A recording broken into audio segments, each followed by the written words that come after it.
आपको एक IFC candle का ना वो बताता हूँ इंडिकेशन क्या होता है। आईएफसी कैंडल कभी भी अकेली नहीं बनती, उसके पहले उसके जैसे कलर की एक कैंडल जरूर होती है और फिर वो बड़ी बनती है। कभी भी छोटी कैंडल मतलब सेम कलर की कैंडल होती है, ठीक है। उसके बाद फिर एक और कैंडल बनती है उसी कलर की। तो ये सभी कैंडल का जो कलर होता है ना वो सेम होता है, तब जाके हम इसको एक आईएफसी या तुम फेयर वैल्यू गैप कह सकते हो, ठीक है। ऐसे करके ऐसे, तो ये जो एरिया होता है ये तो फेयर वैल्यू गैप हो जाता है और साथ में तुम्हारा एक आईएफसी कैंडल बन जाती है, ठीक है। पता है मैं फेयर वैल्यू गैप को आईएफसी के साथ क्यों यूज करता हूँ? क्योंकि होता क्या है कि जब मार्केट में आईएफसी बनती है ना तो वहां पर रिजेक्शन होने के चांसेस ज्यादा होते हैं रेदर देन क्रॉसिंग। मतलब जैसे मार्केट घूमी तो वो घूम घूम के 50% से रिजेक्ट कर सकती है, इसके चांसेस ज़्यादा रहते हैं। तो यहाँ पेंडिंग ऑर्डर्स लगे रहते हैं लोगों के ज़्यादातर।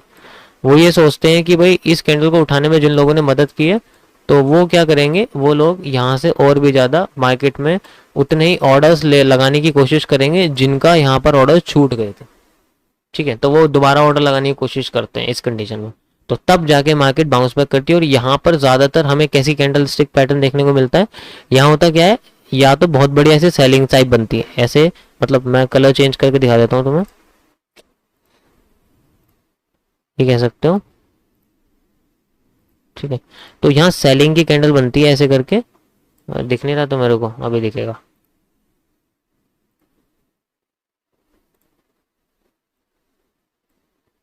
ओके। सो यहाँ पर क्या होता है, एक सेलिंग की कैंडल बनती है इस जगह पर, मतलब ये जो जगह है ना यहाँ पर, यहाँ बनती है ऐसे वाली, और इसके बाद फिर बाद में एक ग्रीन कलर की कैंडल बन जाती है छोटी सी। ज़्यादातर कंडीशन में ये होता है, जितने मैंने अब तक फेयर वैल्यू गैप देखे ना यहाँ पर इस जगह पर, और फिर यहाँ से मार्केट मूव करना शुरू कर जाती है, यानी कि ये हिस्सा यहाँ बनता है, ये हिस्सा कहाँ बनता है, ये हिस्सा बनता है इस जगह पर, ठीक है।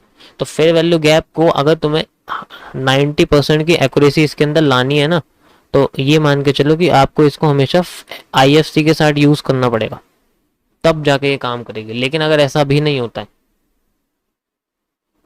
ठीक है, तो फिर बाद में या तो वो आईएफसी नहीं है या वो फेयर वैल्यू गैप नहीं है। यस, ये कैंडल या तो मेरी वाली बुलिश एनगल्फिंग होगी या ग्लोबल वाली, कंबाइन भी कर दोगे तब भी या तो तुम्हें कोई इन्वर्टेड हैमर टाइप दिख जाएगा या हैमर टाइप दिख जाएगा या हैंगिंग मैन टाइप दिख जाएगा, कुछ ना कुछ दिख जाएगा, ठीक है। इस जगह पे कभी अवेयरनेस कैंडल नहीं बननी चाहिए, ये बात ध्यान रखना। छोटी विक वाली कोई कैंडल नहीं बननी चाहिए, उससे मतलब यही होता है कि अगर मान लो ऐसी कैंडल बन गई ना यहाँ पर, चांसेस कम हो जाते हैं फिर इसके, क्योंकि मान के चलो कोई भी कैंडल हो चाहे रेड हो ग्रीन हो उससे फर्क नहीं पड़ता, लेकिन फर्क पड़ता है कि यहाँ पर अवेयरनेस है दोनों को। भाई रेड वाले अगर मान लो ये ब्लू, ये मान लो ग्रीन कैंडल है, तो बायर्स के पास अवेयरनेस है कि हम आने वाले हैं, लेकिन इसके साथ साथ सेलर्स का भी एक तरह से पता लग जाता है कि बायर्स आने वाले हैं, बड़ी पोजीशन के लिए तैयार हो जाओ। तो एकदम से ऐसी जगह पे बड़ी सी ग्रीन कैंडल भी बन जाती है या फिर बड़ी सी सेलिंग कैंडल भी बन जाती है, तो दोनों के साथ सेम कॉन्सेप्ट है, ठीक है। दोनों के साथ सेम कॉन्सेप्ट यहाँ काम करता है, समझ गए ये पार्ट कैसे काम करता है, ओके।